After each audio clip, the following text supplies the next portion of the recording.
కేసీఆర్ కేటీఆర్ పై సెటైర్లు వేశారు సీఎం రేవంత్ రెడ్డి.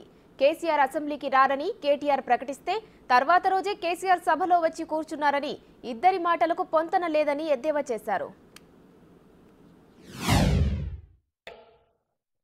కల్వకుర్తి నియోజకవర్గ ప్రజలు, జయపాల్ రెడ్డి గారి అభిమానులు కల్వకుర్తి ప్రాంతం నుంచి తెలంగాణ రాష్ట్రానికి ముఖ్యమంత్రి అయ్యే అవకాశం చేయి జారిపోయిందని బాధపడ్డారు.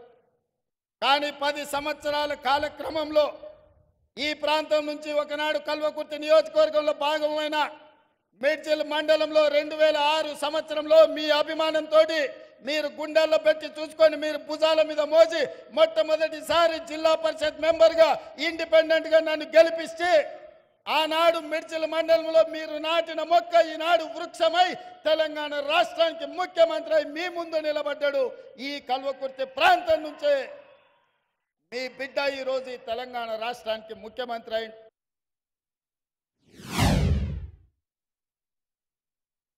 నేను కొన్ని ప్రశ్నలు అడిగి ప్రతిపక్ష నాయకుడు రావాలి అని సూచన చేస్తే కేటీఆర్ అన్నాడు, ఆయన రాడు, మేమే వస్తాం, బామార్దులమే సమాధానం చెప్తామని. టీవీలో చూసినట్టున్నాడు. 24 తారీఖు నాడు కేటీఆర్ మాట్లాడింది. 25 తారీఖు నాడు పొద్దున్నే 12 గంటలకు అసెంబ్లీ ఉంటే 11:30కి వచ్చి కూర్చున్నాడు కేసీఆర్. వీడు తిక్కలోడు, అసలే తిరణాలకు పోతే ఎక్కడానికి దిగడానికి సరిపోయింది అన్నట్ల వీడు ఏం చేసి వస్తాడో, వీడికి చేతికిస్తే ఇది ఎక్కడ పోద్దా అని వచ్చి పొద్దున్నే అసెంబ్లీలో కూర్చున్నాడు. అంటే కొడుకేమో రాడంటాడు, తండ్రి ఏమో పొద్దున్నే వచ్చి కూర్చుంటాడు. అంటే ఇవాళ వాళ్ళ మధ్యలో సమన్వయం లేదు. అధికారం కోల్పోయిన బాధ కొట్టొచ్చినట్టు కనిపిస్తుంది. మేడిగడ్డ గోదావరి ప్రాజెక్టులను పరిశీలించడానికి పోయిండు.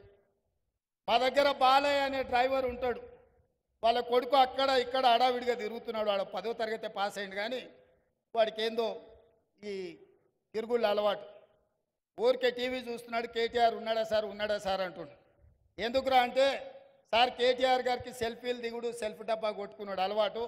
అసెంబ్లీలో నోరు జారుతాడు.